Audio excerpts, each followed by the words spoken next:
उत्कल संस्कृति विश्वविद्यालय विश्व ऐतिह्य दिवस अनुष्ठित।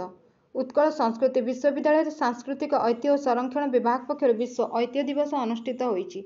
विश्वविद्यालय कुलपति प्रोफेसर प्रसन्न कुमार स्वयं या आनुष्ठानिक भाव उद्घाटन करी आम ऐतिह्य प्राचीनता और यार सांस्कृतिक अवदान संपर्क में विशद भाव आलोचना करने सह ऐतिह्यर संरक्षण पर आग बढ़ाइबा छात्र छात्री मानक परामर्श देते।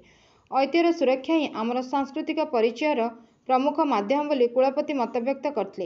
ए अवसर में ऐतिह्य संरक्षक श्री अरुण कुमार नायक मुख्य वक्ता भाव जोगदे विश्व ऐतिह्य दिवस प्रासंगिकता संपर्क में आलोचना करने सह ओडिशार ऐतिह्य कीर्तिराजी संपर्क में सुविस्तृत आलोचना करते। ए अवसर में विभागीय अध्यापक श्री आशुतोष दास आम राज्यर ऐतिह्यर गुरुत्व और यार संरक्षण निमंते युवपीढ़ी प्रयास करने आवश्यक बोली मत देते। विभागीय मुख्य डॉक्टर चक्रधर बेरा आनुष्ठानिक भाव स्वागत भाषण देथिबा बेले सहकारी प्रोफेसर डॉक्टर आशीष महापात्र कार्यक्रम संयोजना करते। यह आलोचना चक्र में डॉक्टर लक्ष्मण कुमार साहू, डॉक्टर उमेश चंद्र नायक और श्याम रस्तोगी प्रमुख उभय दृश्यकला और परिवेशन कला द्वारा ऐतिह्य संरक्षण संपर्क में सूचना देते। अध्यापक डॉक्टर ज्ञानरंजन पंडा धन्यवाद अर्पण करते। यह उत्सव में विभाग अध्यापक और छात्र छात्री माने जोग देते। Bureau report Ekamra news agency.